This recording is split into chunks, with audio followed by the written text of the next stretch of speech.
It says it's pending.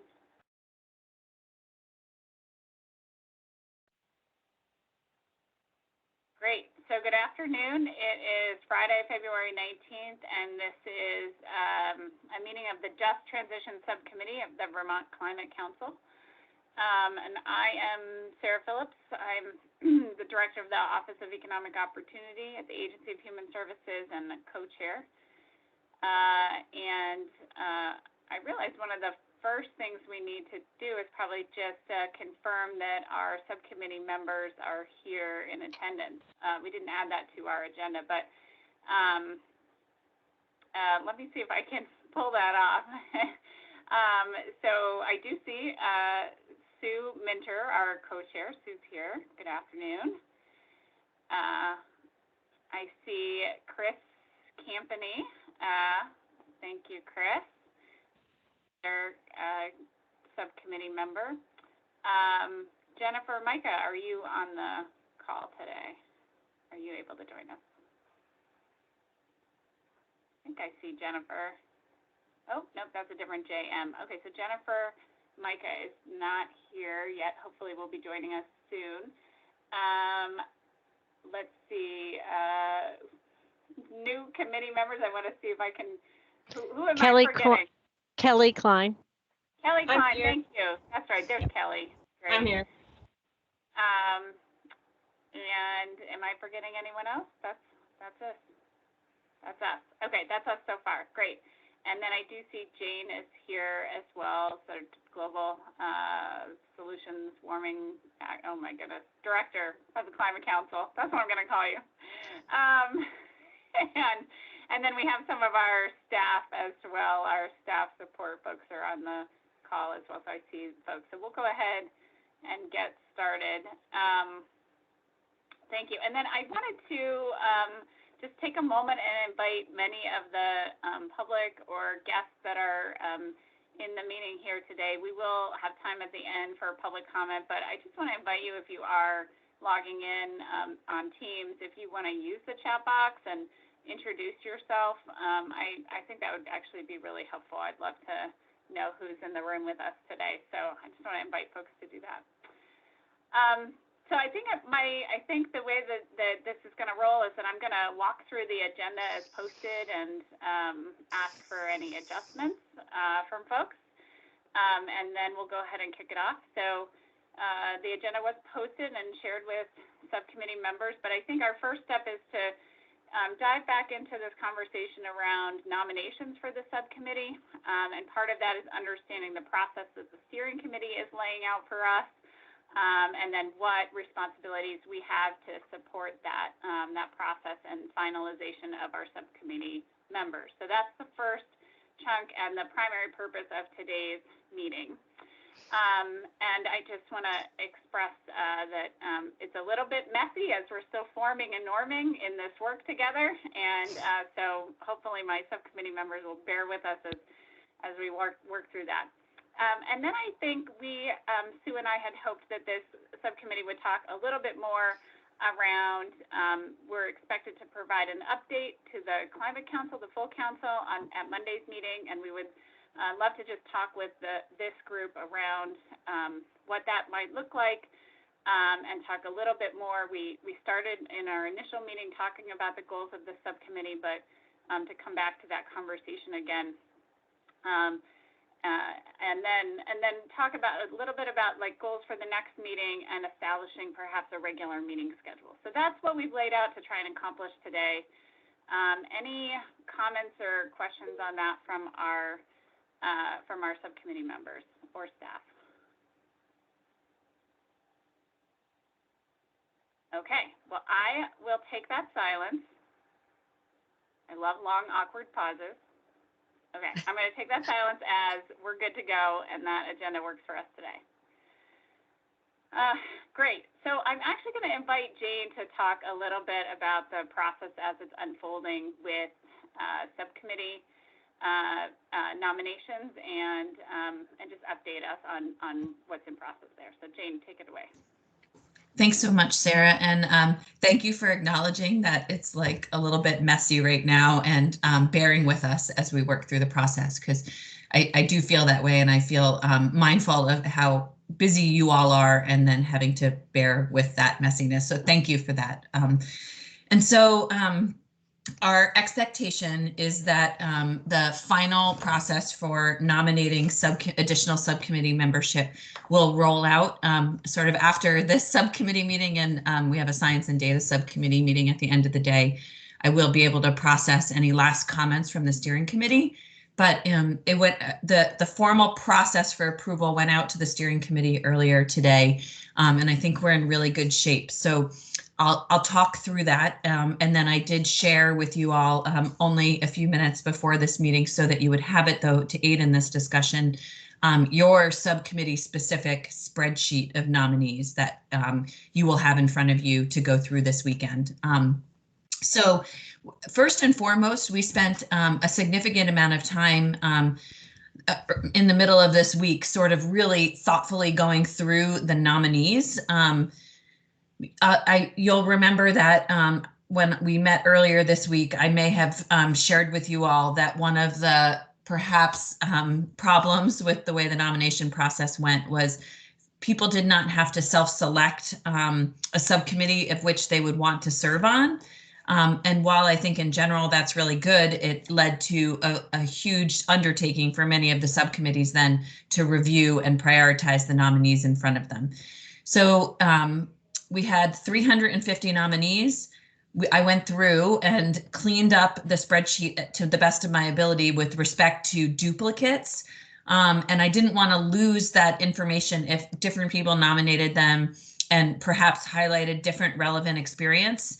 So I tried our best to put in the relevant experience everything that had been said about that particular nominee, and also noted if they were nominated multiple times. So you may see that one person was nominated 4 times, and that will say that in the relevant experience column of your spreadsheet.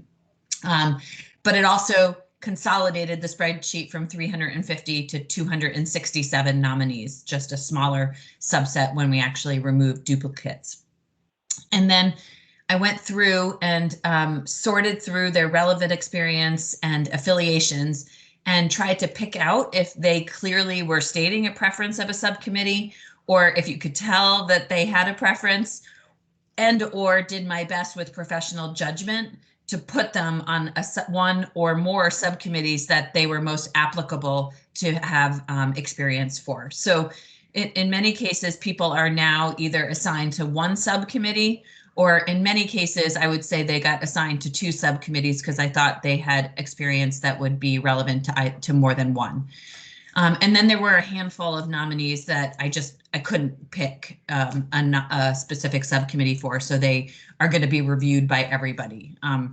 So based on that, the spreadsheets were sort of sorted, and all of that data is still in there. And when you get the email this afternoon that will have the instructions for reviewing it, you'll also get a master nominee spreadsheet that will show you all 267 in clear form and easy to read and digest. And then you'll get a specific spreadsheet for the Just Transitions Committee that highlights the people with the most obvious relevant experience to serve on your subcommittee. Then within that spreadsheet that you have now, there are the 5 subcommittee members that are already assigned as counselors to this subcommittee. And we're asking that you, the 5 of you, go through the nominees specific to your subcommittee and rank them. Well, I should say, I'm struggling not to use the term rank, but we don't want it to be thought of as ranking. It's, a directional, helpful document, but it's not intended to be the be all end all of ranking. So review them based on criteria that are outlined within the instructions and will be in the email body as well. But you'll remember that those criteria, which have been refined with input from the subcommittee, as well as, not the subcommittee, I'm sorry, the steering committee, as well as with input from CBI, our facilitator. Those criteria are specific to the additional diversity that a nominee may provide your subcommittee, whether it's geographic diversity, income diversity, age diversity, those are all laid out. And that's, again, there's nothing within the spreadsheet that calls out those attributes of a person. So that's a professional judgment call on your part. Then there's a section around technical expertise. So again, you guys all did a really great job on Tuesday, self-identifying the attributes that you all bring to the committee, and also as a result, perhaps highlighted the attributes that are missing right now with respect to technical experience for this committee. So that's one of the criteria. And then last, you're supposed to consider if you know the person will have the time to commit to the subcommittee, recognizing that criteria probably will need some due diligence next week after you have your consensus group of nominees to fill the remaining membership. So I think it's become a much more manageable task for subcommittees to review the nominees most applicable to your subcommittee. And I think the data will be presented to you in a way that's useful without losing the bulk of all the other information, so that if for some reason someone you thought was nominated and wasn't slotted in just transitions, you can go back and look for that information and still do your own homework if you'd like to add them or recommend them for your group. So I think that's the bulk of it. You have the spreadsheet now. So I know that you guys know that I'll have to jump off at 4 to go to another meeting, but you're welcome to talk about that spreadsheet or share it as a subcommittee now to think about how best to use it.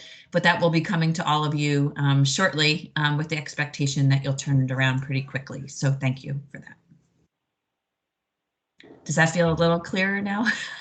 Yes, thank you, Jane. And can you just clarify for me the timeline in terms of what you're wanting us to do? Yeah, I should say the hope, recognizing it might not get done, is that we'll have it all back on Monday from subcommittee members that have quickly gone through and reviewed the nominees for your subcommittee. It should be a pretty quick process, and we're encouraging it by the end of the day on Monday, knowing that CBI can turn it around pretty quickly to digest, to then share it with you all right after that, so you have your comprehensive list of highest and best nominees for your group. Okay, maybe I can just say this back for folks, and then I know others may have some questions around this as well, but just trying to get clarity in terms of like the order of events here. So we have this spreadsheet, and it has, and we can even look at it together during this meeting, and it has some criteria in terms of identifying nominees as high, medium, low. And we're going to fill out this spreadsheet and get it back to you, presumably the steering committee, by the close of business on Monday. And then from there, you all are bringing back to us a list of, help me understand what happens after that. Yeah, so that was a little bit of debate within the steering committee today. And I think where we've landed is that you'll see all of your, originally, I think CBI had wanted to share with you just your highest ranked nominees. That way you would have the smaller list to then actually vet as a group next week and make your final selection. But the suggestion has been you'll get your spreadsheet back ranked high, medium, and low with all of the nominees as a consensus. And from there, you guys will be able to have a discussion and hopefully select the recommended additional members by the end of next week. Okay, so by the end of next week, we're coming back to the full council. The full council with here's our recommendations for who should fill the remaining seats, which is 3 to 7 remaining seats, if I remember, for this subcommittee. Because we have 5 currently, and 8 to 10 is the goal, but 12 is the maximum. Yes, well said, Sarah. Yep. Okay.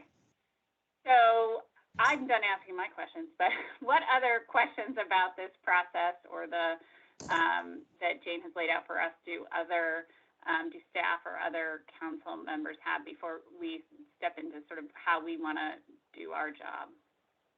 Or subcommittee members, sorry, I'm stumbling through the language. Subcommittee members have. What questions do people have? Sue, go ahead. I'm making sure I understand, because in my head I had thought that you were asking us to synthesize maybe maybe 5 names out of this full list, but it looks like you're actually, now listening more carefully, you're actually asking us to sort of qualify our opinion on every single one of the folks. Okay. Yeah, on your Just Transitions group. Yeah. Okay. Which which is how many roughly for your group? Are you looking at it now, Sue? 50-ish? I am, but it starts at 46 and it goes. Oh, yeah. So you'll just, it's kind of confusing. I'll just comment on that for you all because it's in the instructions, it'll tell you this, but it's all coming back into one spreadsheet for the full nomination process. So ignore the fact that the columns are not numerically like going in order, because what you're seeing is just the columns relevant to your subcommittee, but there's other columns hidden in the document. So the fact that it goes from 50 to 268 does not mean that we have 208. It means that, yeah, so I don't know how many there are, but in any case. Yeah. So in any case, and we're sort of evaluating them on specific criteria, because one of the things that we had intended to do today was to really kind of have some sharing around criteria that we're looking for. And I think that was actually Carrie's suggestion, good suggestion at the end of the meeting, but I'm hearing that that may be irrelevant now, or is it still worth, I think, us having that kind of conversation? So at least we've talked to one another about those thoughts to the degree we have any sense of it from the, in many cases, brief information provided. It still, I think, might be useful for us to have. And I'll just say I'm a minter and not a winter. I'm a minter with an M.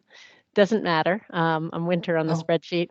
And the only other thing I do know, because I have been communicating with some people, including someone who would likely be a very well ranked person if we don't a high achieving person on this scoring sheet, who really doesn't have the time. So maybe, Jane, I should just communicate any information like that so that we're not all wasting our time on that. Okay. I think that's really great. I think what you spoke to about refining the criteria so that you all have a common understanding of what is needed on this subcommittee and a baseline understanding of that makes a lot of sense to me, and has value, because it will vary from, especially with respect to expertise, and your expertise is maybe a little squishier. Squishy isn't the right word, but like on a cross-sector mitigation subcommittee, they clearly might be missing a transportation expert. What you're missing with respect to breadth and expertise might be not as clear cut as a professional in one sector, or some, as it may be. I think we have a question from Chris. Do you want to jump in, Chris? Yeah, I just curious. So I think I'm looking at the same spreadsheet that Sue is, but I think we're looking at spreadsheets because we got those as the steering committee asking for comments on the process, right?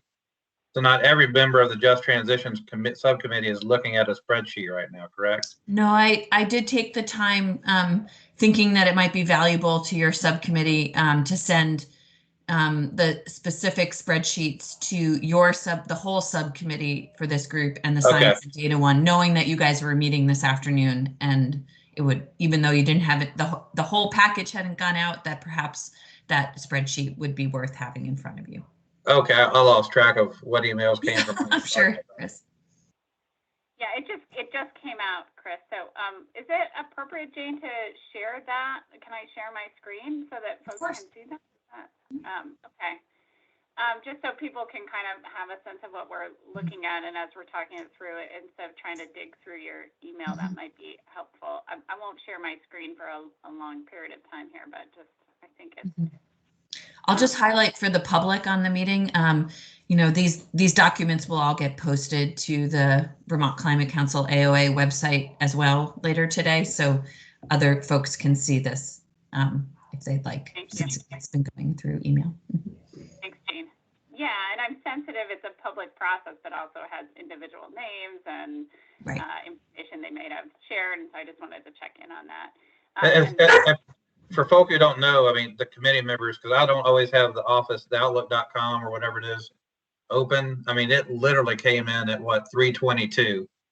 So if you've not checked your office.com, your state email address, check it. Right. So thank you, Chris. Yeah, because that's what I was thinking. Maybe just so folks can kind of see what we're looking at here, and then people will, we as subcommittee members will fill this in and complete our task by close of business on Monday. And what I'm understanding from you, Jane, is then that it will come back to us with high, medium, and low, sort of synthesizing the 5 reviewers, so to speak. And then from there, and this is probably where we can go to next in our conversation, we can talk about our next steps in terms of a vetting process. Last meeting, we talked about reaching out to have conversations with people and talk about participation. And then our job is to get a list of recommended subcommittee members back by the end of next week. So are we clear on that? I'm going to stop sharing my screen because I'm not great at the multitasking thing here, so bear with me. Can I ask one question? This is Jennifer Micah. Yeah. I'm sorry if I missed this earlier, but it looks like the spreadsheet does not have whether the person chose themselves or were chosen by somebody else. That was kind of, I don't know. I just was curious why you decided to leave that out. That was sort of important to me. Yeah, that's a good comment, Jennifer. Especially because you would have some basic assumption that they have enough time if they nominated themselves in a way that, or at least would understand that this could be coming. That was a choice that CBI made for simplicity of review of the data, but we might want to revisit that at the 11th hour. But so thank you for that suggestion. Okay, so I'm going to keep us moving along, and if we've answered, Chris, did you have another question, or your hand is still raised? Or maybe you just want to. Okay. Great. So I'm going to keep us moving along. Then I think we have some clarity in terms of next steps, and so I think for us, I think it would be helpful for us to talk a little bit more about. I think the first step is pretty straightforward in terms of what subcommittee members are asked to do by the end of Monday. We could talk more about that. And then I think from there, maybe we could talk a little bit more about, what are we interested in terms of thinking about in terms of interest, experience, and attributes or characteristics, whatever word you want to use in terms of who we think would be important for our subcommittee. So I think that's a great starting place for us to think about that a little bit, and then maybe we can shift to think about what does our vetting process look like next week when we get a list back. Does that make sense for folks? It does, and I might just ask if we could start off, and maybe Jane, you have access to just listing what it is that I think the steering committee has already kind of put together as the overriding criteria, so that we can sort of expand upon or amplify in this conversation. And I know you have to hop off in 5 minutes, so it would help me. Sure. So I think it's on the spreadsheet that I sent you at the top. So just so you'll know you have that there that you can reference. But again, it's those 3 main things: diversity, and then the parenthetical being geographic, BIPOC, income, and age diversity.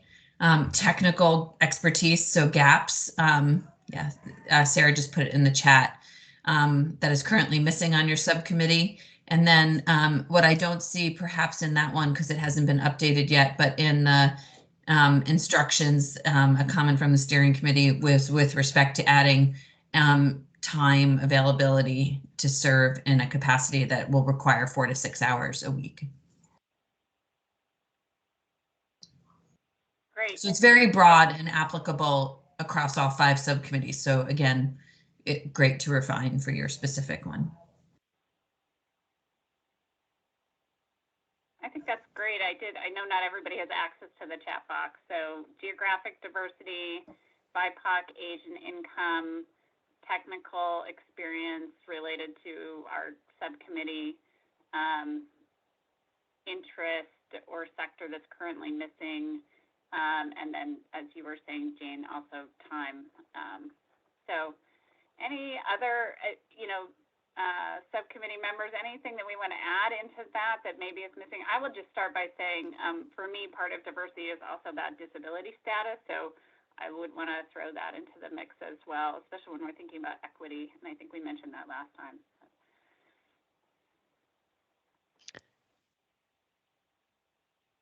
I have a few thoughts to just throw out there, and I don't think they are not already, but I want to just amplify just the concept of lived experience in poverty and in sort of maybe diverse and new, maybe even specifically new American communities. I just I've learned in my experience in running Capstone, where we have a board that is composed of a third of the board are actually people, the clients we serve, the tremendous value of people with the perspective of people with lived experience, and also knowing that may be very hard to engage and attract people. And I will say that I did a bunch of outreach before this with that sort of focus. And I think some of them got their names into the list, which, and frankly, I'm also going to say, I put a few names in there, but it was sort of 10 of 9 and the thing was closing at 9, and I didn't put a ton of detail in there. And, the whole thing kind of got bigger at that point, but whatever. I'm just sort of mentioning that I'm going to emphasize that in the folks that I'm interested in, or in the way I'm looking at people.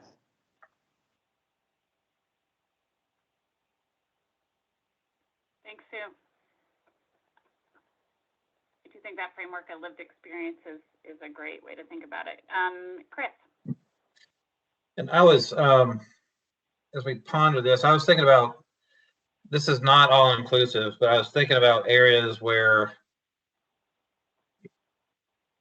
we need to, we're in just transitions, there are particularly, I guess, 3 different areas that I'm thinking about. There's the public outreach, participation, engagement piece, which frankly, I think that's the easier piece.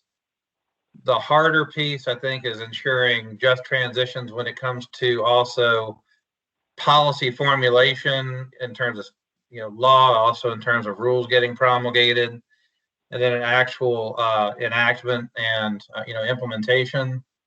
And that's related to both the energy side of the equation and the resilience side of the equation. And then there's what, for lack of a better term, I'm calling direct action.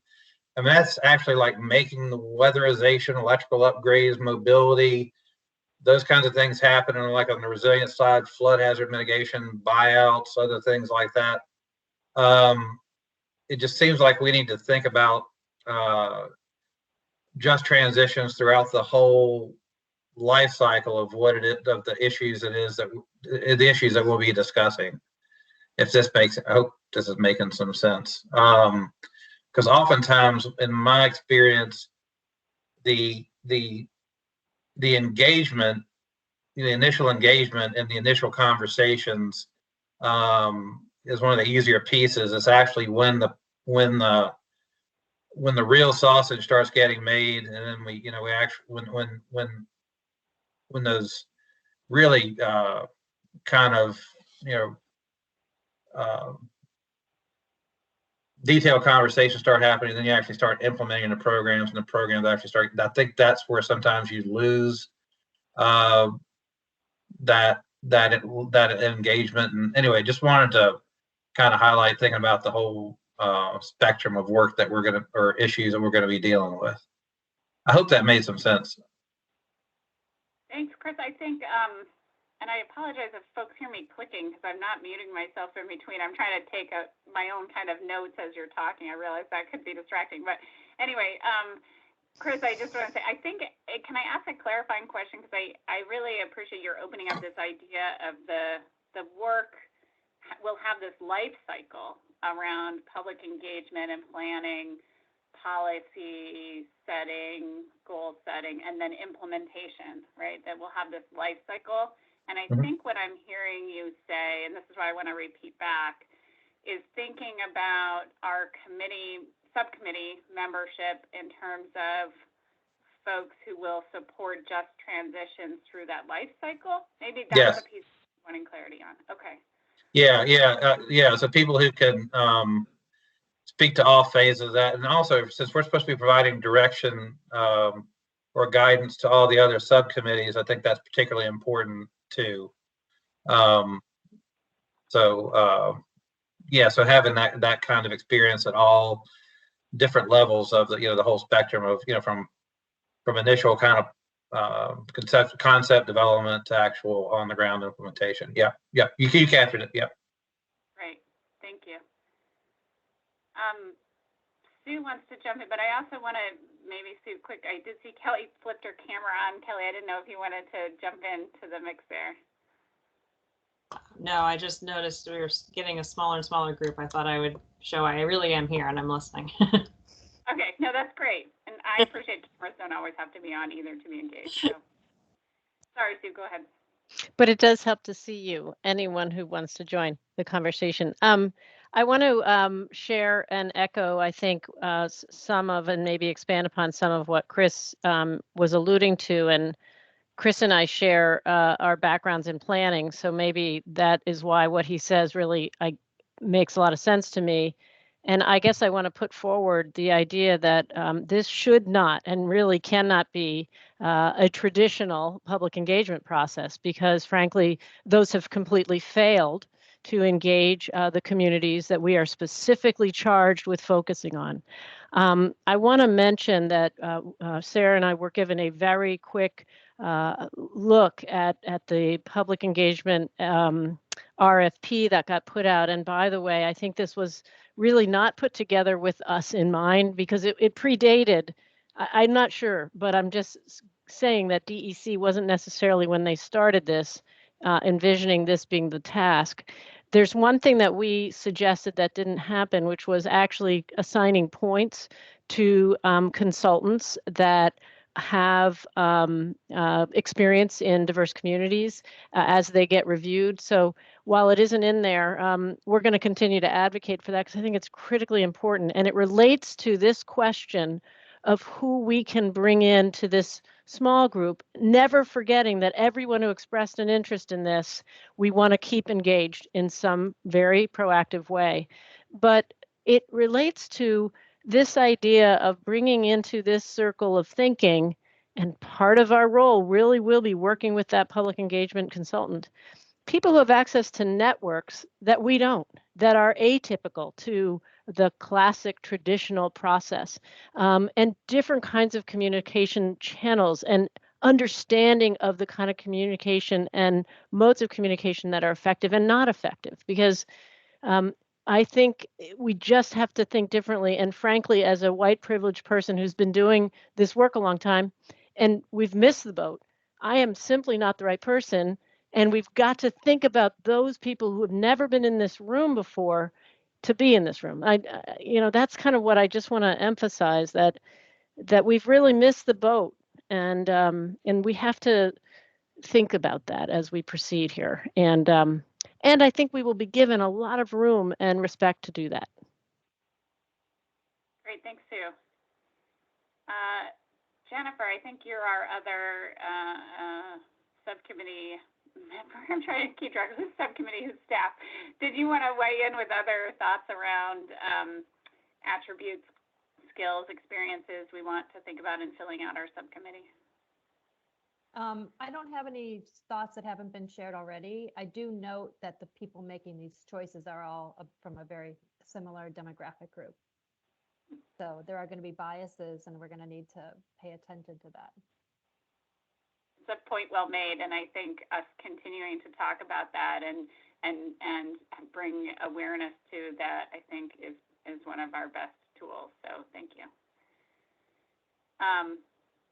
Okay, so I think the list that the steering committee came up with is actually good in terms of thinking about criteria, and then I'm hearing us bring back to, in addition to that conversation, really this framework around people with lived experience, in particular, you know, an eye towards reaching the new American population or someone who is new American, disability status, thinking about skills and experience in terms of the life cycle of this work. So, you know, someone around the planning, outreach, engagement, I would even say community organizing kind of background, right?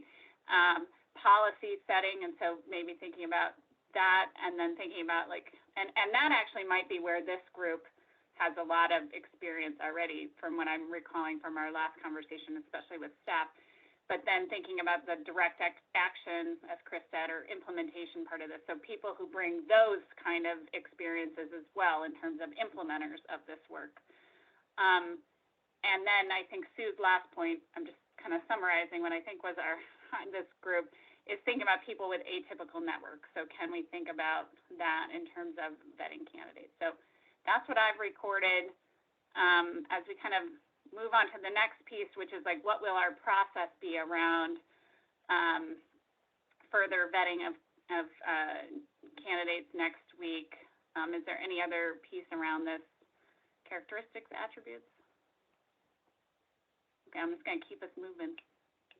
Oh, Abby, great. Yes, please, staff, please jump in. I'm not calling on you, but Abby. That's okay. Yeah, sorry to just jump in, but thanks for allowing. This one piece that I keep grappling with, and I'm just curious others on, for the committee members or the subcommittee members to think about, is this, and again, I apologize for only having like a partially formulated thought here and very limited education on this topic, but this sense that we put the responsibility on the shoulders of the BIPOC community to have to lead this process, as opposed to ensuring that they're a part of the process, but that we don't have to say, so that we can say, we lead this with you, or like, we are creating the space for you to be a part of this, but not that they have to lead it, because that feels like a really misdirected responsibility. So again, I like the idea of some co-chairing or some leadership commitment from that community, but I just want to make sure that our language is not that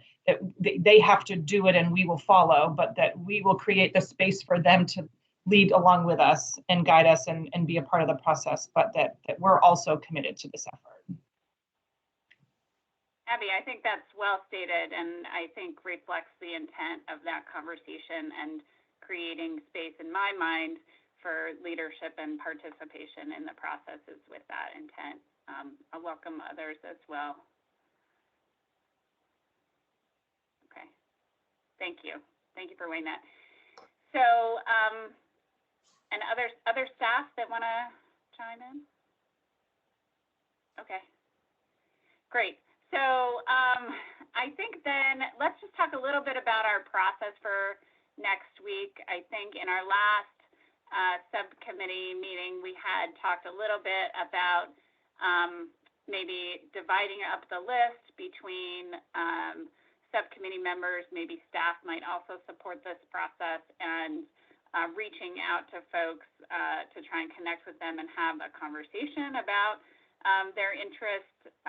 And is that a process that feels like one that we could implement next week? And are there other approaches that folks want to have besides just a lot of Teams meetings? Well, to my point, when Jane was here, I noticed in the spreadsheet that the way people describe themselves or are described, you can sort of tell whether they nominated themselves or didn't nominate themselves. So I really think we might end up wasting a lot of time if we spend a lot of time on people who didn't nominate themselves or who were only nominated once by somebody. I mean, I am really concerned we're going to eat up a lot of time on people who have no interest in being on it or no time to be on it. I'm open to ideas about how we address that. Mm-hmm. Yeah, Kelly, go ahead. I think that we should remember that people may not have thought they should nominate themselves. A lot of times, I mean, this is my experience as a woman. A lot of times I may not think I deserve to do whatever or whatever because I'm told, oh, that's, you know, not explicitly, but implicitly, that's something that men do, or that's something older people do. You're too young, you're too female. And I can only imagine that may also follow for people of color. And so simply because someone didn't nominate themselves doesn't mean they might not be honored and absolutely willing to take up the work. So I wouldn't necessarily make an assumption based on whether someone nominated themselves.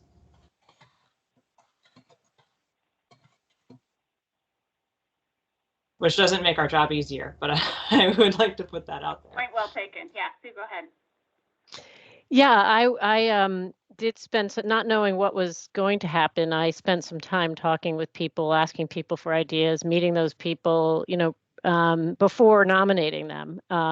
Again, my nominations aren't very dense because I didn't really know what was going to be happening. So apologies for that, but I'm hopeful that other people may have nominated people because they actually checked in first, but I have no idea. I think your point is well taken, Jennifer, because like it had to be done very quickly. I was just sort of thinking about this for a long time before the moment arrived that we had to throw somebody into a thing. But I think we shouldn't presume. I think hopefully the idea maybe is that they're going to select, we're going to have a more condensed group. And I think we've got, you know, it could be that each of us takes 2 or 3 people to explore, or maybe be as much as 4 or 5, but probably no more than that based on, I think, what the size of the group that we're going to end up with. And I don't know, you know, our goal might be to have at least one interaction with each of those people and then come back together, or maybe even have a way of communicating on a spreadsheet that is shared, as opposed to having to have another meeting. I don't know.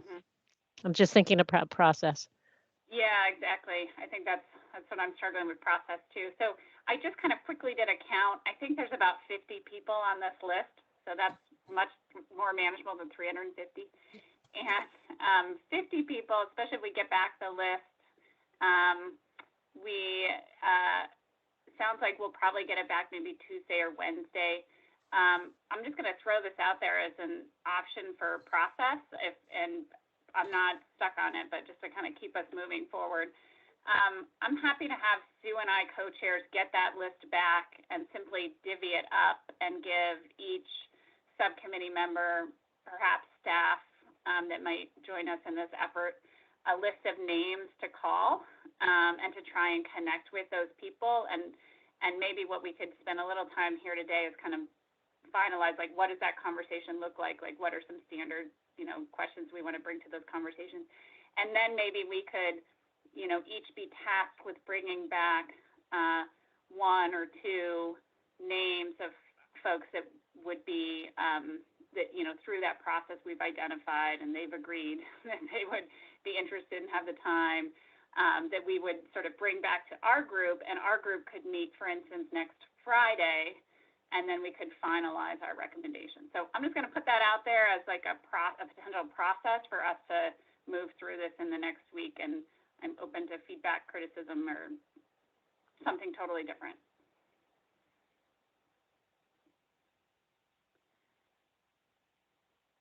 Anyone? I got a thumbs up from Sue. Anyone else?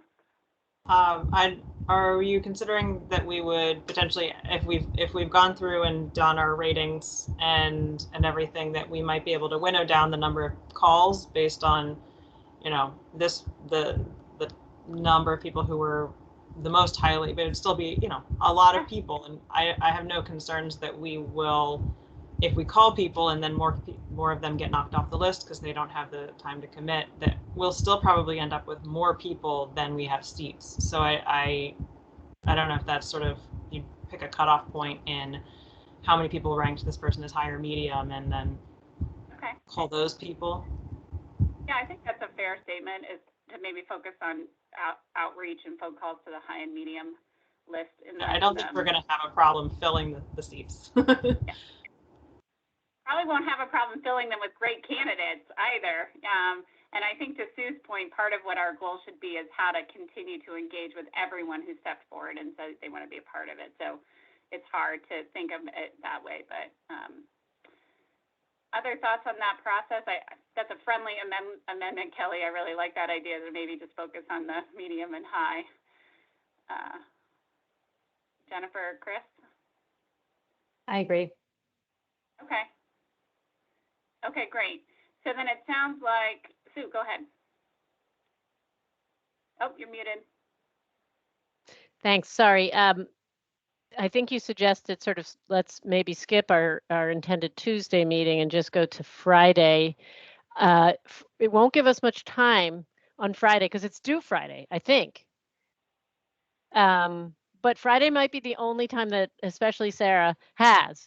And that's an issue for some of us, that there's no time in our days. So what do people think about I think that this process helps us not have to meet on Tuesday. But on Friday, will we really, I mean, we just have to, I guess, winnow it down on Friday based on whatever we learn.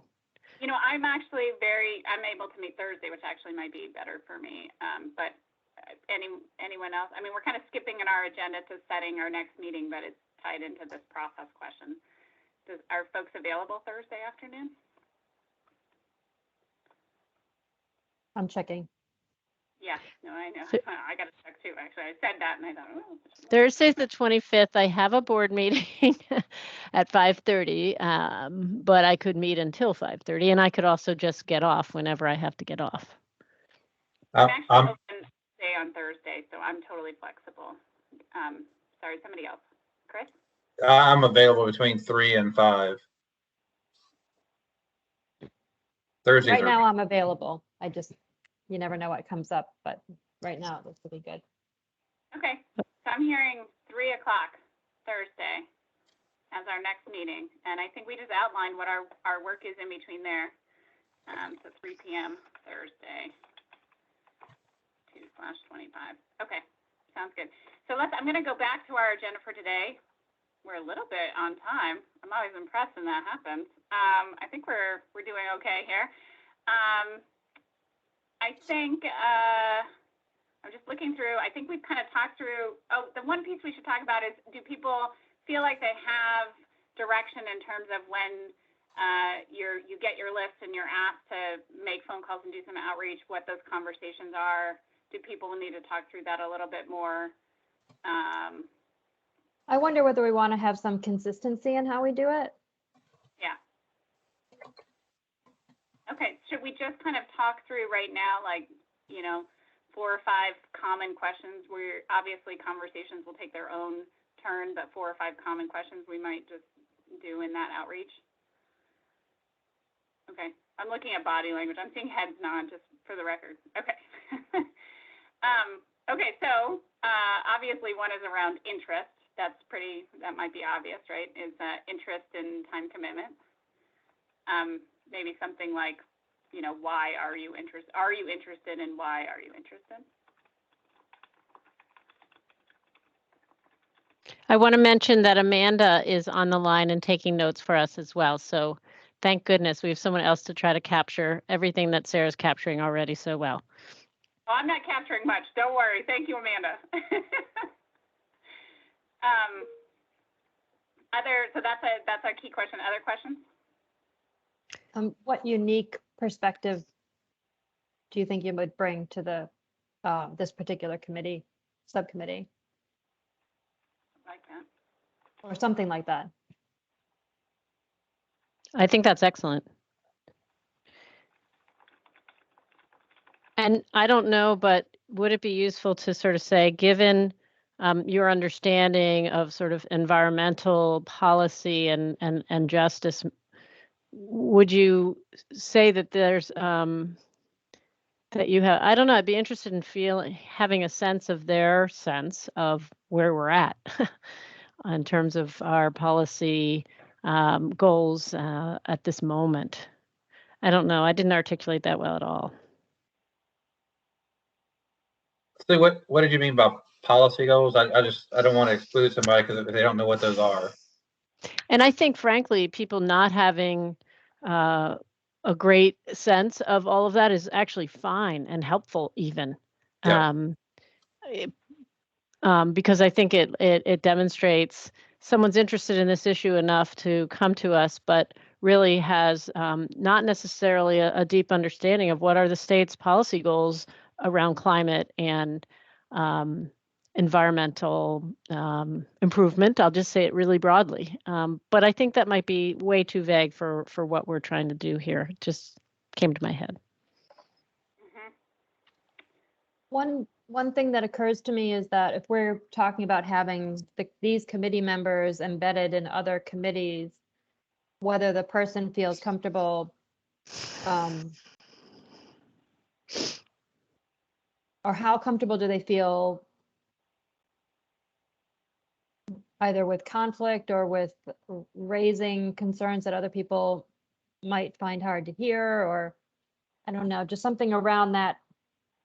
I mean, we're going to be looking for people to be in the committees and be able to help that committee focus on things that the committee isn't otherwise sort of tasked with focusing on.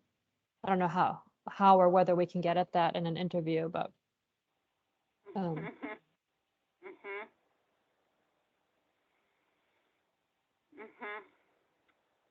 Yeah, I think maybe part of it, as I'm thinking about this, and maybe this is, work that Sue and I can do as your co-chairs, maybe part of it's just when we're having these conversations, having this is what the Just Transitions Committee work is, like right front and center for the start of that conversation. Because what you're saying, Jennifer, kind of pulls me back to are they really going to be connected with understanding what the goals of this committee are, or how we're going to be embedded into the process? And maybe that's like a starting point for those conversations, and we can kind of lay that out, and then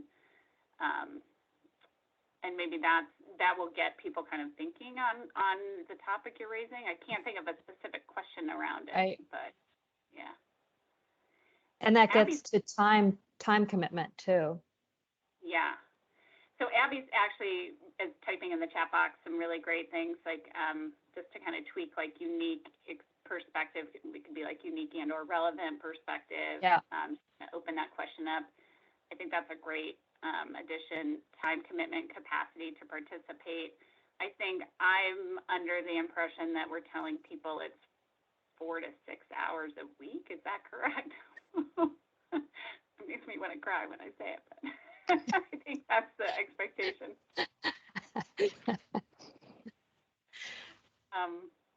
Only okay. too soon, right? I like this other question as well, which is how comfortable are people engaging with different perspectives, or something along that, because that is kind of a key piece around this as well.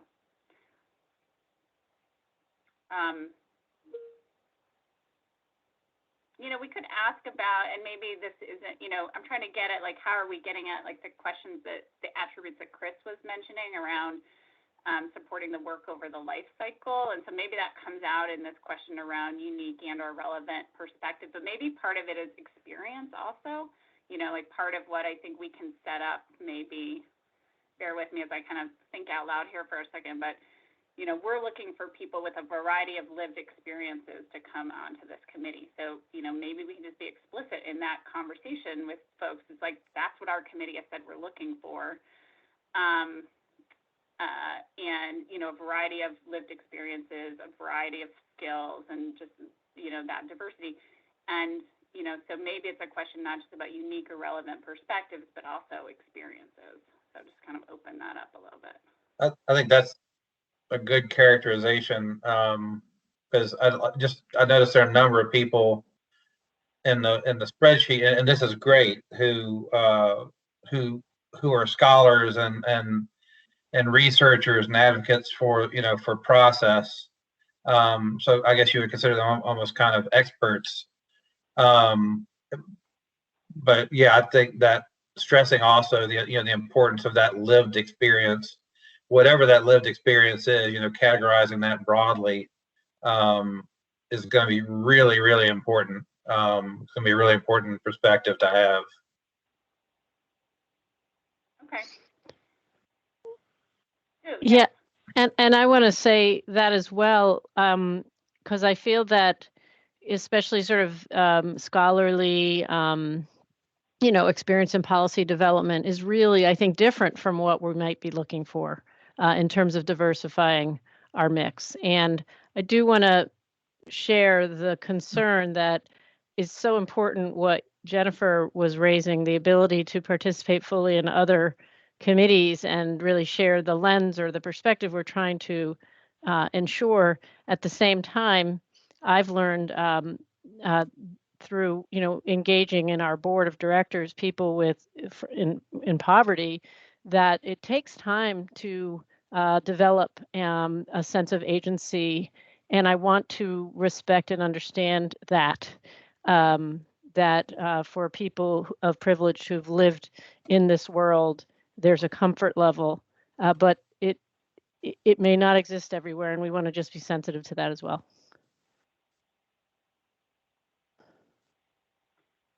So I think we've got, I'm trying to keep up with the chat box too. Abby, feel free to talk too. You don't just have to use the chat box. You're welcome to join the conversation. Please do, because I actually can't see the chat. For some reason, my chat doesn't work. I see a little thing come up and then I'm like, oh, that looks good. And then it goes away and it's not there anymore, Abby. So share your good ideas. Yeah, I am trying to read through them as they come up too for people also so I think it's 4 to 6 hours per week through May, but I'll just confirm with Jane what's been broadly communicated so we're consistent with that. So in terms of keeping us moving along this morning, I just want to check in with subcommittee members and staff. Is it appropriate and/or are staff willing to also make some of those phone calls if we have a large list just to divvy out the work? What do we think about that? I think it is appropriate for what it's worth, but I second that. I think it'd be great. I have absolutely no question about supporting and promoting and elevating their role and responsibility to help us and work with us, not help, work with us. Yeah, and I think especially since staff, any of the phone calls is just collecting information to bring to the subcommittee to make a selection that feels like the best and the right fit. So I'd be happy to help. Great, thank you. So maybe other staff, feel free to noodle on it and come back. Sure, I'll just say that I'm here to staff as you deem appropriate, and if that's what you'd like us to do, I'm happy to fill in. Great. Yeah, Sue, I would be happy, or Sue in committee, I'd be happy to call and help as much as possible. Great. I don't feel like we should just be delegating all our work to you, but it feels like a very short time frame for doing this work, so I really value you guys leaning in. Thank you. Great. So, and then my other question to subcommittee is, do you want to empower Sue and I to take the notes from this meeting and just type up, and when we send out the list to you, sort of say, pull all this information in one place to kind of make it easy for you to make phone calls, and I'm thinking like committee charge, the time commitment, answer, the questions that we just named. We can kind of put that into an email based on today's meeting. Okay. Great. All right. Excellent. So I think, all right, so now we're behind in our agenda. Well, not exactly. We've jumped around a little bit. So I think we are, and I actually won't be at the Climate Council meeting on Monday. I apologize to my subcommittee members, but Sue will be there and can report back on behalf of our subcommittee. I think we're being asked to just talk a little bit about our ability to meet the milestones and the timeline.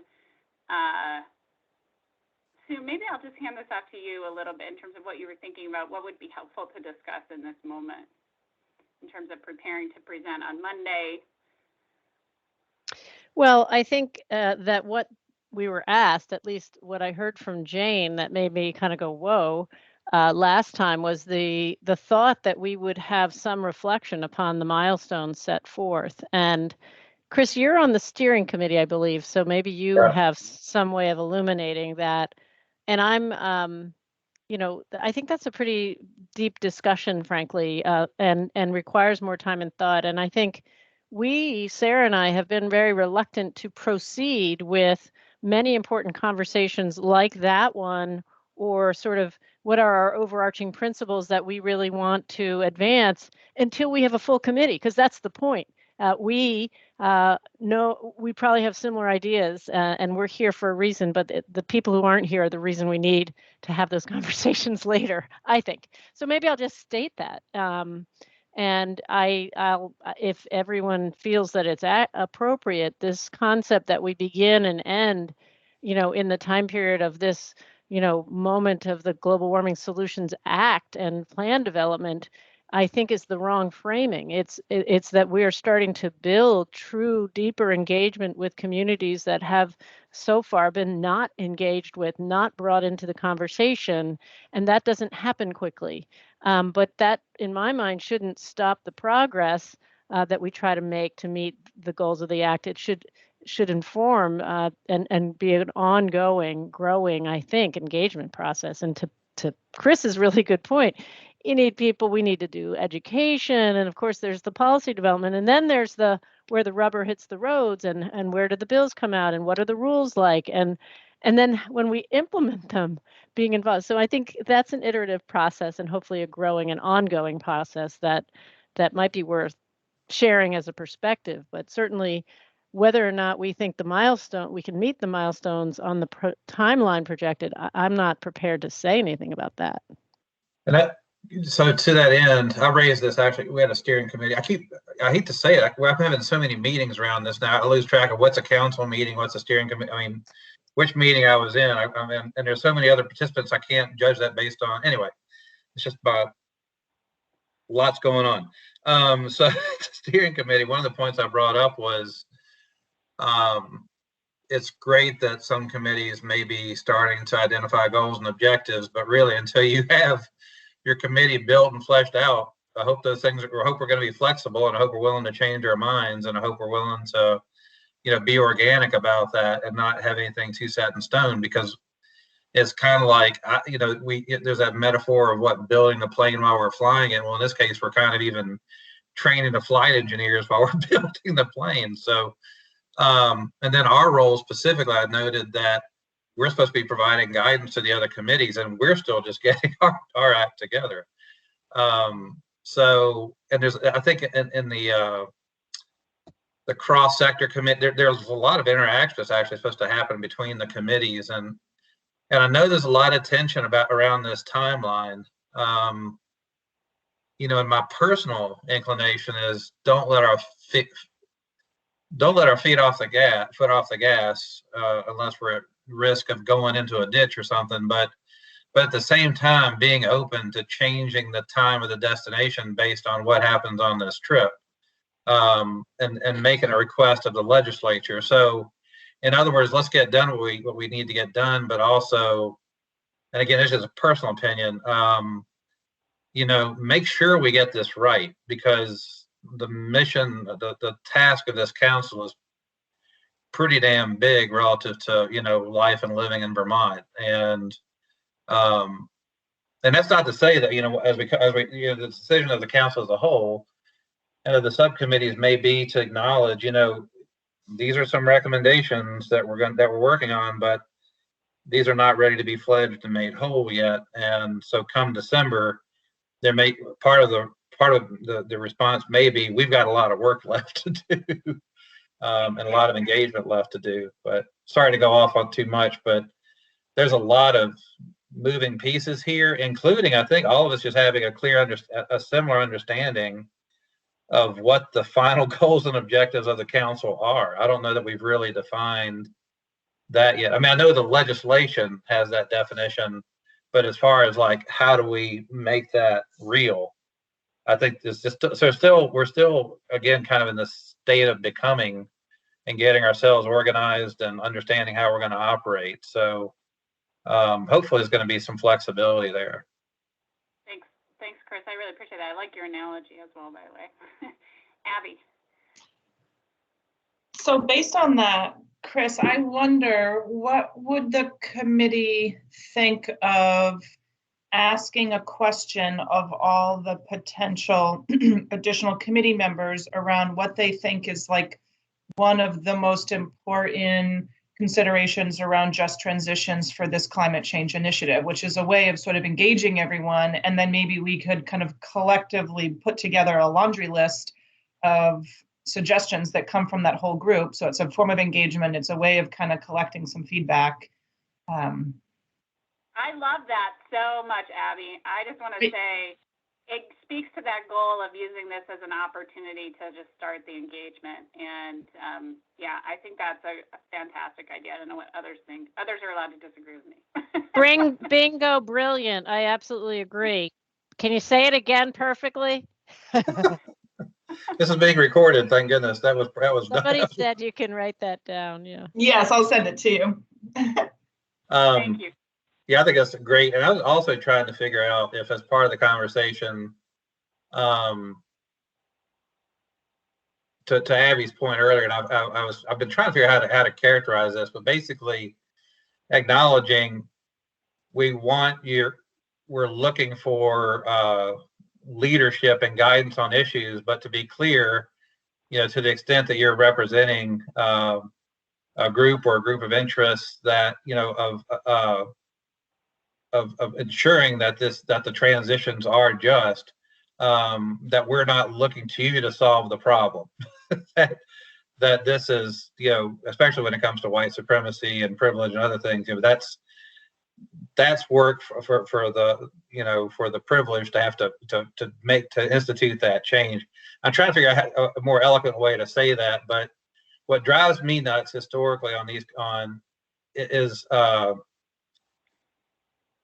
when I just hope we can make it clear that the goal here is not to say you're diverse. We want you on this committee so it looks like this is diverse, and we can have a diverse discussion because you're part of this committee, and then nothing changes. That's not the goal of this. The goal is to have more diverse voices so that we wind up making decisions that reflect that diversity and really accomplish just transitions. Maybe sorry to keep going on about this, but it's not just to have representation for representation's sake.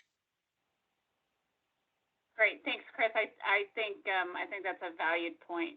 So Abby made a great point. I think I'm going to try and keep us moving along. Part of my job I see in these committees is hopefully people don't hear me cutting off conversation, but I got to try to keep the train moving. Thanks, Chris. And so I do wonder, this is great. I think this is a part of like a forming, norming part of subcommittee work. I'm thinking about our next meeting is going to be starting to work on the subcommittees and finalizing that. I wonder also if we want to start, we're obviously going to need to do work outside of committee meetings. And this week, a bunch of our work is going to be making these calls and this outreach. There are other resources out there around thinking about just transitions and climate change, and I wonder if this committee wants to start to look at some of those as like homework, to just kind of get our brains kind of thinking about that. We can look at sort of we could start that work. So I'm wondering if maybe this is sort of a suggestion, like part of what we could do, I'm kind of moving to that goals for the next meeting. But part of what we could do at the next meeting is people could bring some of those resources to this conversation to just say, hey, team, what do we think about looking at this? And that could be sort of the homework for the next week, could be starting to look into some of that stuff, if not sooner. So that's one thought I had to just kind of keep us in that forward momentum, trying to honor the timeline. And I also wonder if part of what we want to do, part of what we're tasked with is coming up with some overarching principles for the other committees, right, in their process, right, and embed ourselves into that process. So we can look at what others have come up with as far as process principles, but it made me want to almost back up and say, maybe this group wants to just start with naming, start with some statements around how we want to approach our work together in conversation. And so in terms of like, you know, standards or norms or group norms or rules, whatever we want to call those, you know. So, you know, that's often a process at the start of a planning, is just kind of name some of that. So we could, I think we would, again, bear with me, I'm thinking a lot. I think we probably want to do that with our new subcommittee members, right? But I'm seeing sort of like that might be another, thinking about the next few meetings, those kind of steps might be really helpful. I'm putting that out there as sort of trying to help Sue and I kind of think about how we're continuing to move us forward. Other thoughts about next week's meeting, or considerations or goals? Or feedback on that? I would like to give feedback on that. I like the idea. I do think we all might be busy with these other tasks, but I do want to kind of put it out there, especially for staff who each have different areas of interest and background, to help us scan from their respective areas any of these previously attempted just transition work. And in the public who is engaging with us on these calls is welcome also to share, so that we're almost gathering an inventory at this point, and probably not digging in to it until we have a full committee. But I think that idea of inventory, and if people have time and are really interested, they could review and maybe come up with the salient points, so that, you know, we're continuing to move forward. I really like that idea, and especially love the possibility of staff helping. Yeah. Great, thanks, Sue. Others? Yeah, Kelly?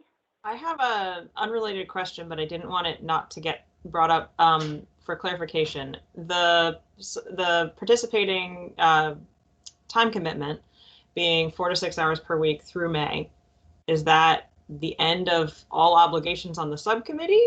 But this is a longer term. I want to make sure that we're asking the right question, that we think that it'll be a heavy time commitment through May, but then we would expect people to be on the subcommittee through the end of at least the end of the year, right?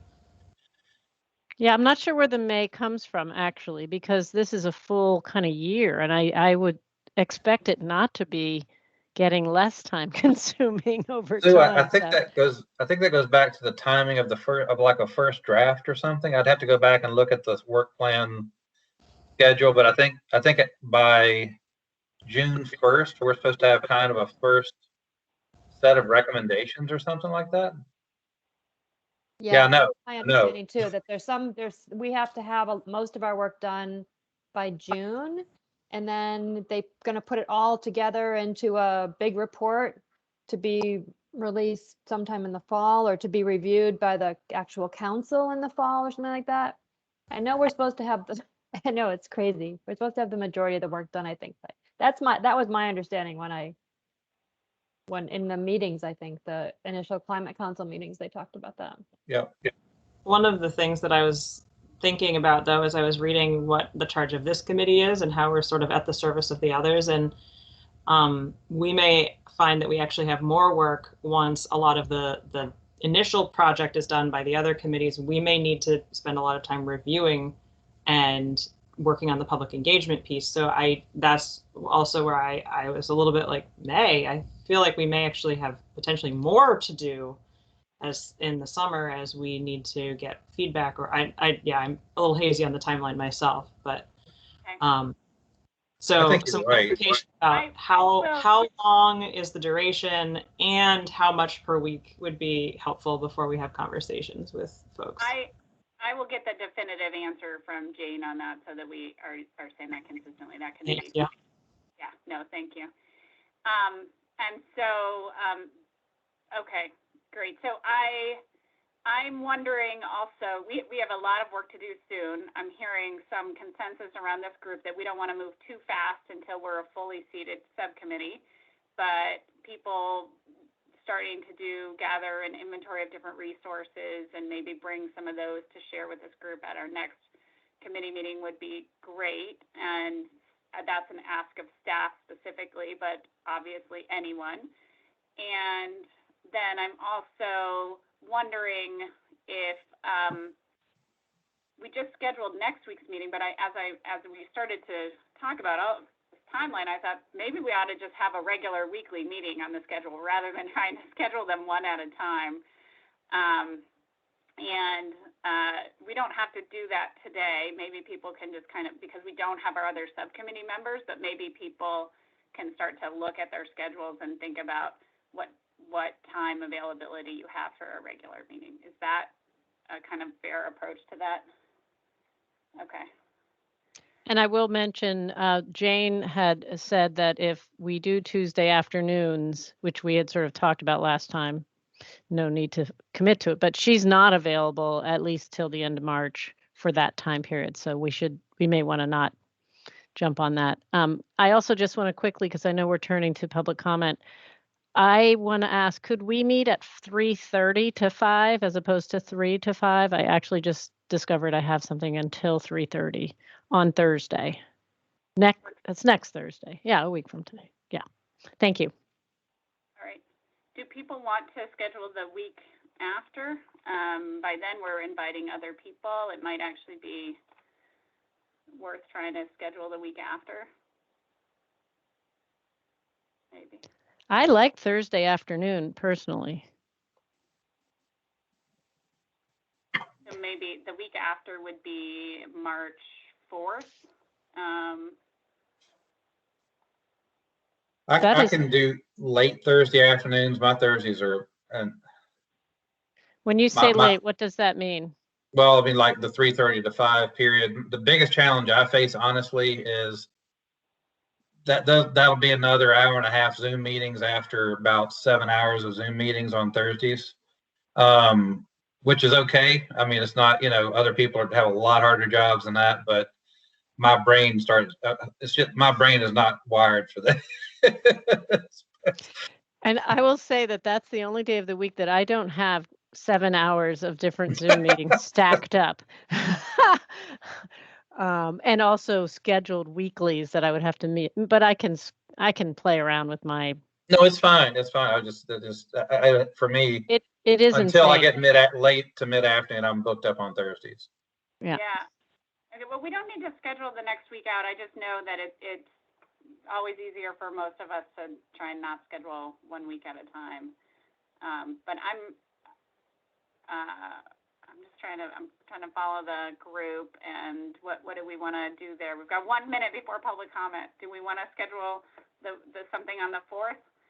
I'm free anytime after 12:30 that day. But I'm also free Wednesday morning, the 3rd, if people want to try that instead. No? I can't do any mornings, I'm afraid. Actually, yeah. I can do a Tuesday morning. I can't do Tuesday mornings, no. Okay.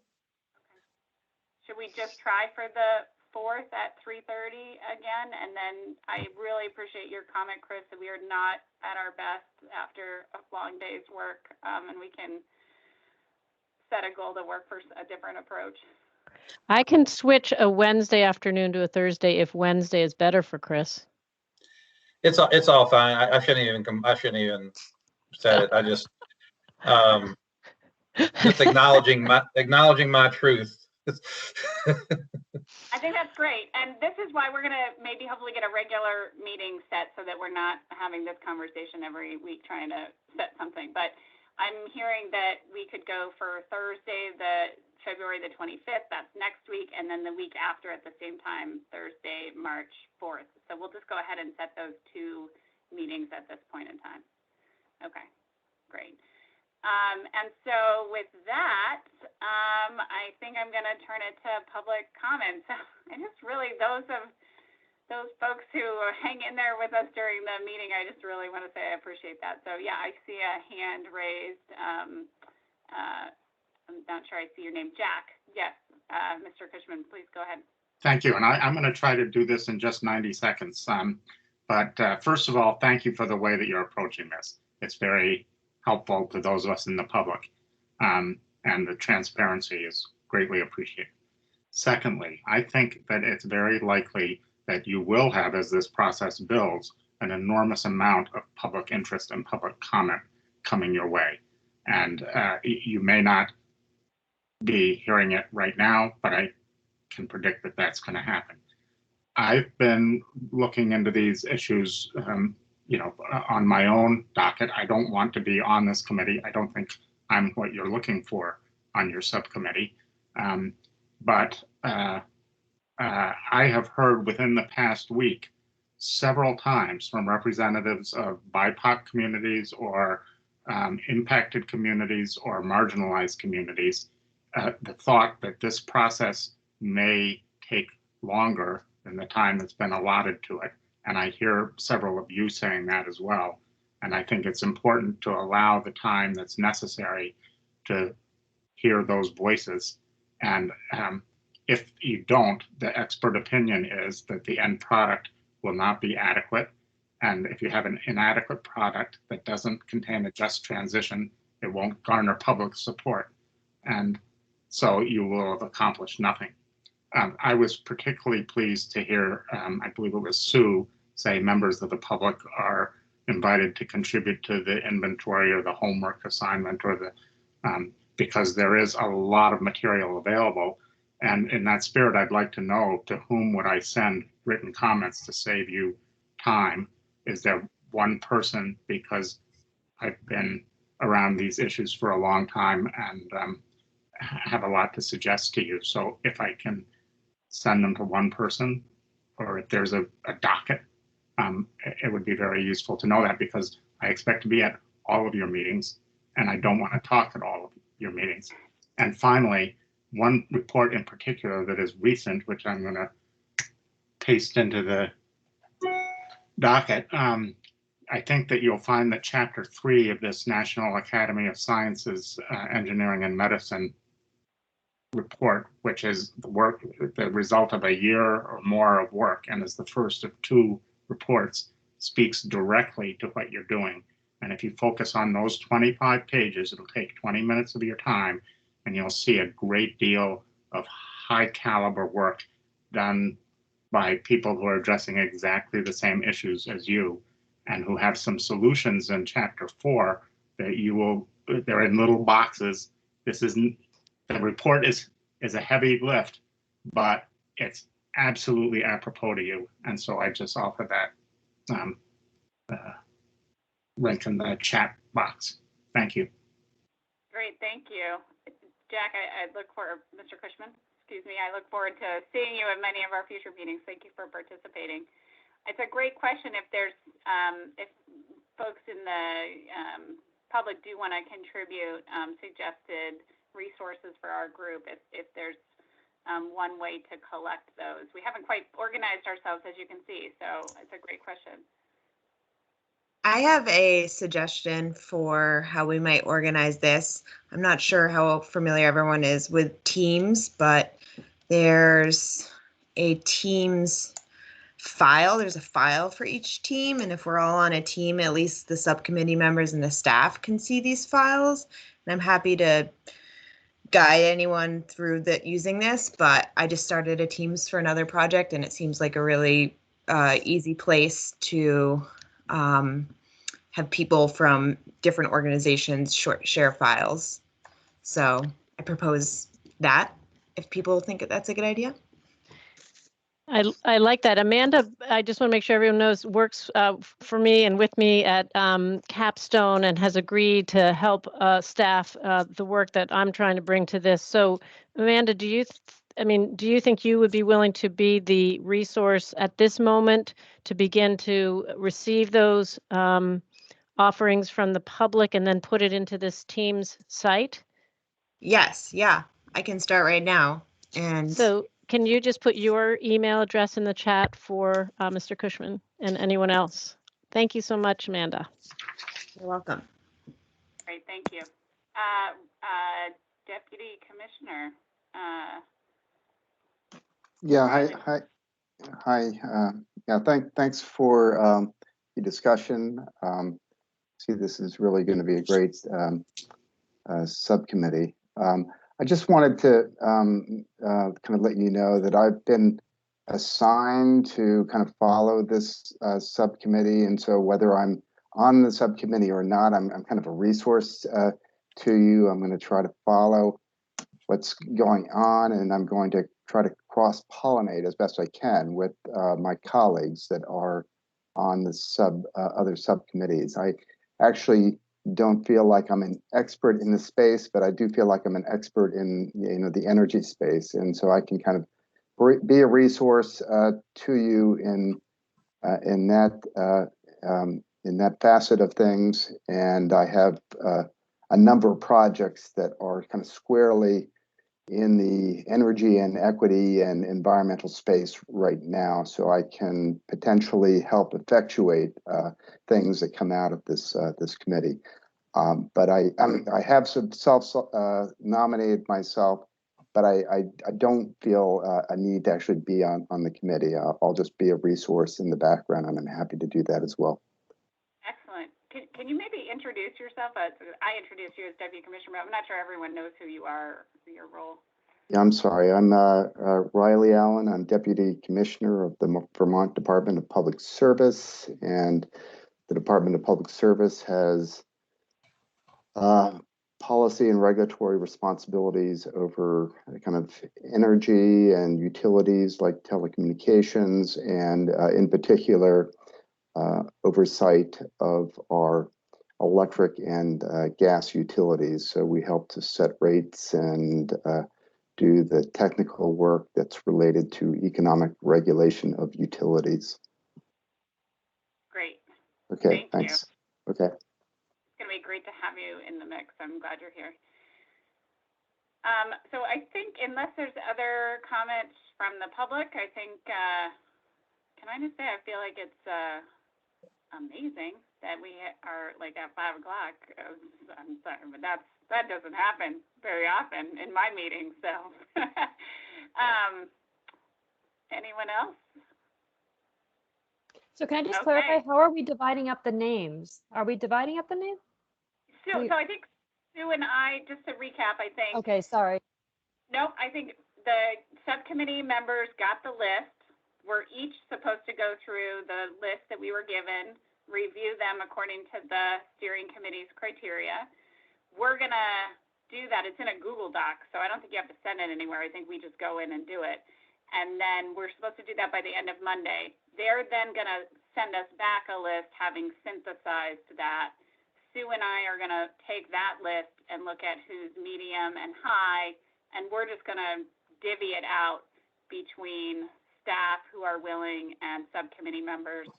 When we send that divvied out list, we will send sort of a summary of our discussion today on how to approach those interviews, and then we'll reconvene Thursday afternoon. Thank you. It's good if I say it enough times, I'll actually know what we're doing. Okay. Excellent. Thank you, everybody. Have a great evening. Thank you, Sarah. Thanks, everybody. Thanks, everybody. Bye.